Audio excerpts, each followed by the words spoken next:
nitumie fursa hii kuwakataza na kuwaonya. Mwezi mtukufu huu ni mwezi wa ibada. Kwa hiyo niwaombe wale ambao wana tabia za kuvunja sheria za mwezi mtukufu wa Ramadhani kwa kulewa ovyo mchana, niendelee kuambia wafanyabiashara kwamba tusitumie mwezi mtukufu wa Ramadhani kwa kupandisha bei. Tukipandisha bei, jambo ambalo utamfanya mtumiaji ashindwe kununua na tutaweza kuifanya Ramadhani hii iwe ngumu.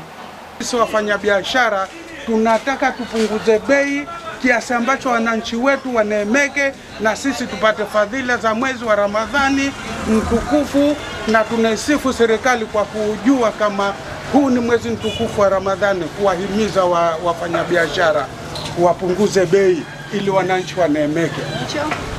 Bidhaa tukizipata kwa urahisi, tunauza vile vile kwa urahisi kwa ajili ya kuwavutia zaidi wateja.